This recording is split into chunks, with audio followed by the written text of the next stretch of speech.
If I have £500 every month for the next 3 years, that altogether will be £18,000. But unfortunately, £18,000 will not be my target. At the end of the third year, my target will be £28,000. And I know you'll be wondering before you throw this on, hold it. Now, this is going to be on the strategy I'm about to show you. And the strategy is going to be based on 2025 metrics. All right.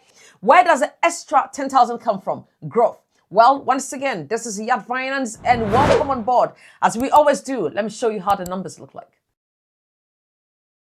My first £250 every month will go into the Vanguard FTSE All World UCITS ETF.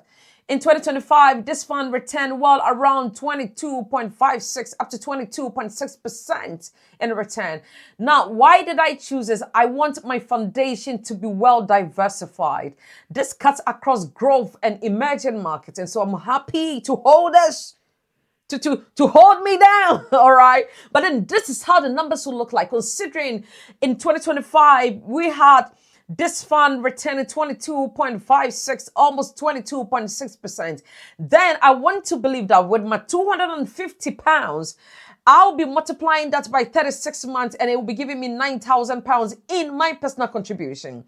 Now bringing it by 22.6% historical return, and this is used. I'm using this purely for our calculation. Remember, this is only for illustration purposes. It does not mean the market will be returning this every year. That is not what it means. So please do not get me wrong. Therefore, the £9,000 of monthly contribution could grow to approximately £12,297. So that is roughly £3,297 of growth. I have not worked harder for that 3,297. My money has. Therefore, on the other hand, all I need to do is my discipline and commitment, ensuring that each month £250 goes into this fund. Now, I will set automation. I'm not going to do this manually. I'm a human. Sometimes I may see that and I'm like, ooh. I'll see that and I'm like, ooh. Or probably I'll be like, okay, now is the weekend. Let me wait till next week and anything can happen. And so I will ensure that I have set a direct debit into this fund, and therefore no negotiation. And all I do is to sleep and watch myself make money. It's that simple. It's not deep. Yeah, don't worry. I know you don't like it. It's not that deep. Very, very simple. The next £200, this is where I increase my risk. Now, this is only specified to me. It is no financial advice to you, all right? This is me. This is what I would do because I have that 3 years. I intend to make some good money. And so the next £200 is going to go into VanEck Semiconductor ETF. It's another UCITS ETF. I'm taking a little bit more risk because now this fund is well concentrated. Now this is where I'm about to blow your mind. In the year 2025, this fund returned 50.1%.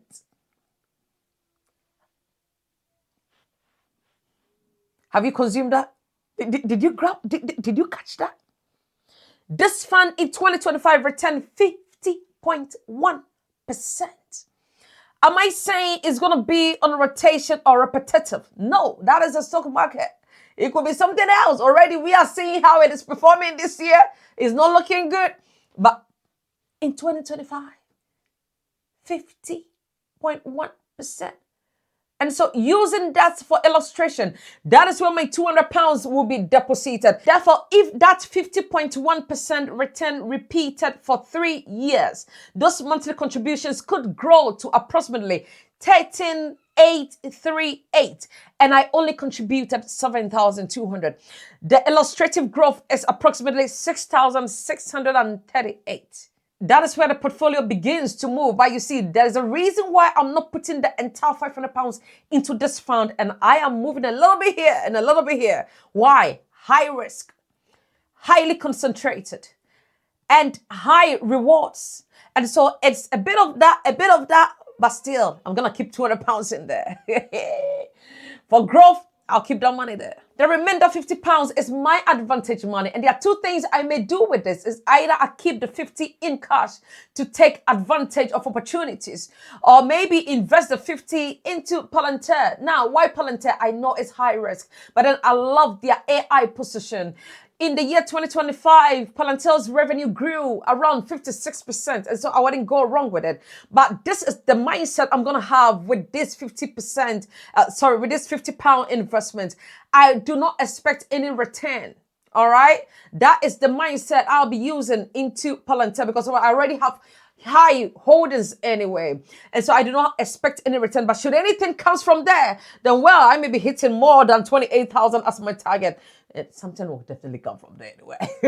But should nothing come from there, it is fine. My mind is made up because I could either keep that money in cash or keep it once again in Palantir. If you ask me, I will take that risk and keep it in Palantir. All right, so now let's add all the figures up and let's see where we are. Considering our 250 investment, our £200 investment, and our £50 investment, how are we looking? If I have £500 for the next 3 years, like I said, this is what I'll be doing with it. And you have seen my approximation already. So now let me flip the chart up and let's see how the numbers are already looking. All right, so with my VWRP, that money contributed would be £9,000. And with the illustrative value after 3 years, that gave me 12,297. With a VanEck Semiconductor ETF, money contributed would be 7,200. With an illustrative value, that gives me 13,838.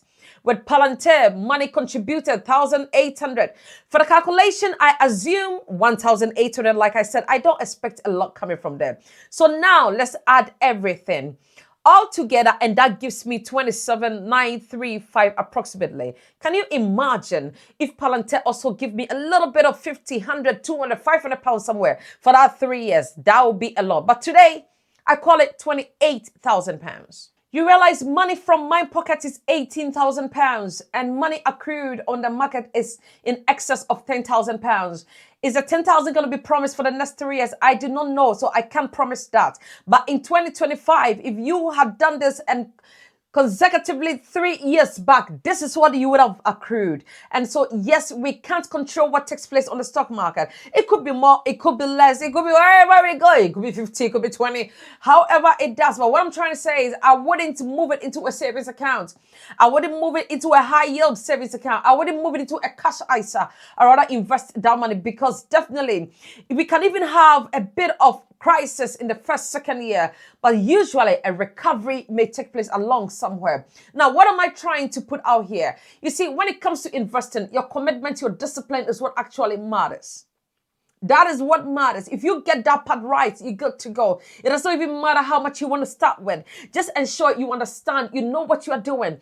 And if you can't explain what a company does, then you have no business in investing in that company. Even if it's an ETF, you should understand what kind of ETF that is. How many companies comes under these ETF? These are little things you want to understand. And especially like when I mentioned Palantir, do you know the CEO? Do you know their past record? Do you know their revenue? Do you know their market cap? These are some of the information you should be asking yourself. Once again, that is one of the reasons why I wrote my book, Teach Your Children Your Habits and Not Your Inheritance. Teach them how you do this. If you want to invest, how did you get here? These are the conversations you want to be having on the dining table when you're watching television, when you're having that harmless conversation. Once again, thank you so much for watching. This is YAT Finance. I can't wait to see you at the top. God bless you. Send me an email, yatfinance25@gmail.com. Go to my STEM store and book a one-on-one, one-to-one. All right, God bless you, and I'll see you in the next.